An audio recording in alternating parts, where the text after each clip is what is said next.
Hi everyone, welcome to the podcast. This episode is a bit of a departure from the usual interview style podcast that I do. Today's episode is a bit of a personal note through which I want to share a few thoughts with you guys. Thoughts on our own mortality and the mortality of our loved ones and on the mental health. This is not a how to by any means, but more of my thoughts on a few of my recent experiences and how I am dealing with them and what I learned from them. Today, October 7th, is the birthday of one of my best friends, Deepu, Deepak Chindamalla. We lost him to a sudden cardiac arrest in April this year. I lost another very close friend and cousin in December last year. Losing two very close friends with whom I have so many great memories so close together was really hard for me. I want to share a few of my memories that I have with them with you and what their life and loss has taught me. Let me start by talking about Ramki, Ramakrishna Korukonda, who is my cousin. Cousins tend to be best friends growing up. It was so in my case too. He was 1 year younger than me and the only son of my maternal uncle, my mom's brother. This guy was very tiny growing up, and I was always a chubby kid, big. So I was like his bodyguard in his parents' and his sister's eyes, and I was only eager to play that part. I was the youngest sibling in my family, so he became like a younger brother for me. I loved him and he looked up to me. They used to call our duo Krishna Arjun because he was Ramki for everyone, but I used to call him Kitty. We went to primary school together and then went to the same hostel once we got to high school. During my first degree, when my father passed away, when he took his own life, and I was in a really bad place mentally and financially, Kitty was there for me. After the degree, we both did MCA in different colleges in Hyderabad, but we stayed together. He never let me feel alone or wanting for anything. We went everywhere together on his Suzuki Samurai. We were inseparable. After studies, he went back to take care of his dad's business, and I went on to my job. Our lives drifted apart, but I always remember him for what we meant for each other growing up. Whenever we got to meet or talk, I had the same warm feeling of our younger days. In the last few years, his health deteriorated first with cardiac issues and then with renal failure. Once I visited him after his kidney transplant, and I couldn't even bear to watch him. So weak. I hugged him and we both cried. I couldn't bring myself to see his suffering, but I made it a point to visit him whenever I could. I was hoping against hope that he would fully recover and be his own old dynamic self again. It was not to be. In December last year, he was gone too soon. He left behind his wife and two young sons who are too young to fully understand the loss. While Kitty and I were in the same primary school and hostel till my 10th, he was one class behind me because he was 1 year younger. So once I completed my 10th, we had a brief period of separation when I went off to Hyderabad to join my plus 2 college hostel. That was where I met Deepak Chintamalla. He was this thin dude with big eyes. He was a big mischief maker, very silent but always naughty. I was this fat dude he accepted as a friend. We leaned on each other a lot as teenagers in the hostel life. I was used to the hostel life, having spent my life in hostels from 6th standard onwards. We were there for each other. We shared our joys and sorrows together. Deepu always had a fierce competitiveness behind that laid back, devil may care attitude that he projected. He excelled at everything and came first in most things.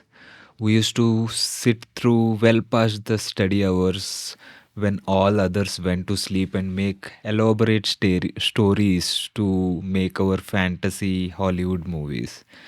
We used to write stupid poems and call ourselves poets.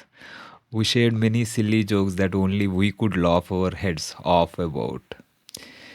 Even today, when someone asks me what does D stand for in my email, hivenkat.d@gmail.com, I find it a bit childish to tell them that it stands for Deepu, one of my best friends from my younger days. He and I were together in an internet cafe close to his home in Padmarao Nagar in Secunderabad when we were setting up our first email address in Yahoo. His was Chintamalla underscore D, and I set it up as Hivenkat underscore D, and that remained when I moved to Gmail. After plus two, he went on to pursue engineering, and I went back home pursuing my degree. We kept in touch with letters and landline calls. After he went to the US to pursue higher studies, and I was pursuing my master's, the calls and letters became a little infrequent. Then one day he called me to tell me he found his soulmate in Swapna and he wanted to marry her. He tried to convince both the families, but when things began going south, he wanted to take things his own into his own hands. I was there helping him when he secretly flew to India, got married in Arya Samaj, registered the marriage, got the visa for her, and flew off to the US with her without either of the families knowing he was even there. I took a break in the middle of my tech support shift to see them off at the Bagampet airport at 2 a.m. in the night. The parents came around and got them married again. He used to joke. He got more experience, and I have to listen to him as he got married thrice while I married only once. As we both got busy in our jobs and married lives, at times we did not speak to each other for years. But when we spoke again, it was as if we never missed a beat. When in April I got a call from his wife, Swapna, about his sudden passing, I, it was a complete shock and I was in denial. He was hale and healthy and full of life. How can he be gone just like that? I couldn't believe that I lost two of my best buddies in such a quick succession. Both of them left behind two boys each of similar age to my boys.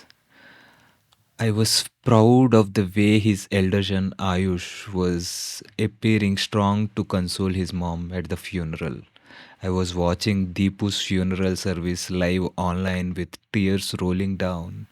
And here was a kid, younger than his dad and I when we first met, who seems to be dealing with the loss much better. I saw a similar fortitude from a teenager in similar circumstances here in Bangalore. I heard the news of Deepu's passing on Thursday, 27th April 2023, and I heard about Nitin Jagtap's cardiac arrest and sudden demise the very next day.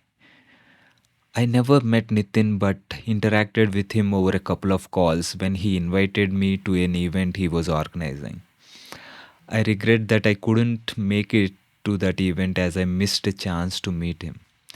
He was of similar age to Deepu and I felt compelled to go to his memorial meeting to get to know more about the man who passed away so close to my friend's passing and in very similar circumstances. While many spoke many great things about him, I was particularly moved and impressed with the way his family and particularly his young son was dealing with the loss. I can only hope that mine have similar strength and resilience when I go. I know death is a certainty for all of us, but we live as if we live forever. And when death of a dear one comes, we do not know how to deal with it.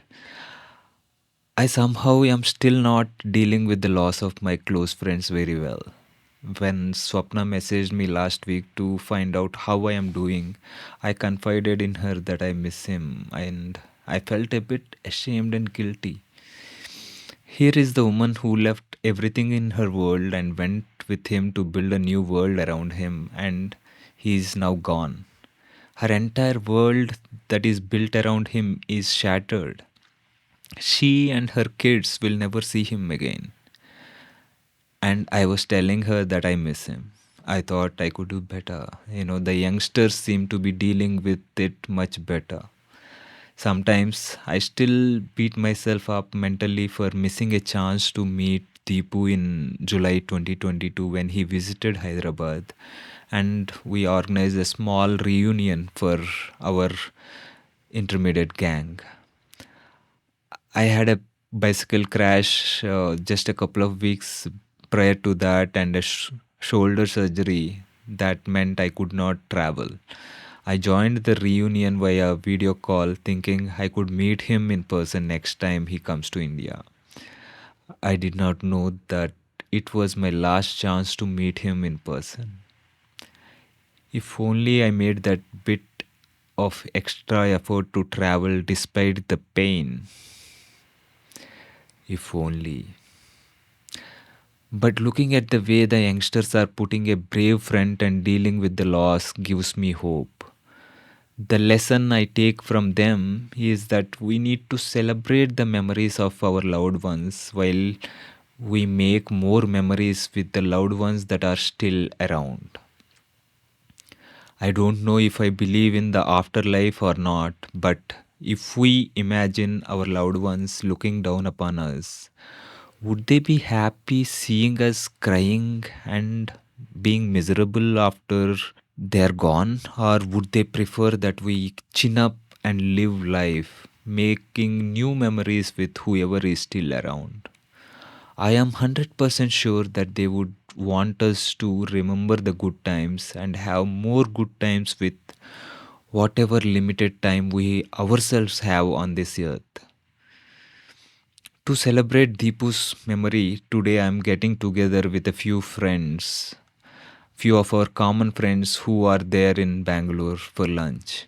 The idea is to raise a glass to honor his memory while we make more memories. Talking of honoring his memory, I have signed up for a half marathon that is happening tomorrow. When a few of my work colleagues signed up for a half marathon on 8th October, the very next day of my friend's birthday, I felt compelled to sign up to honor his memory. The training was not perfect with injuries and niggles along the way, but it was my way of remembering him every day. I laced up to run in preparation to this day. I will talk about that journey in detail at a later point of time, but for now, let us remember that life is beautiful because it is inherently limited.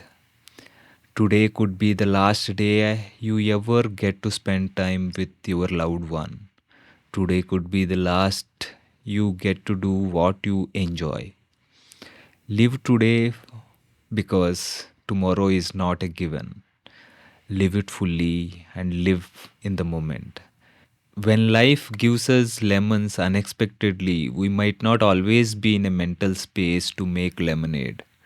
When we are down, the world might feel like a terribly lonely place. But it is important to remember that we need not deal with it all alone.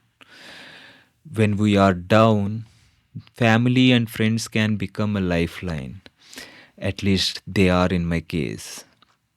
The last 2 years have been incredibly challenging on the personal front in many ways. the support of my wife, a few family friends, and many of my friends helped me get through the tough times and continues to do so. I am ever so grateful to each one of them. And this podcast is also another way for me to keep showing up and keep getting better. Thank you for each one of you listening, for being there to share this journey. If any of you are going through a tough time, please don't hesitate to reach out for help. It is not easy to ask for help, especially if you are the one usually providing help and support for others most of the time. It is important to remember that you need to be taking care of yourself first, yourself and your own mental health and physical health, if you want to be there for helping others. Thank you all for listening. And until next time, take care of yourself and your loved ones.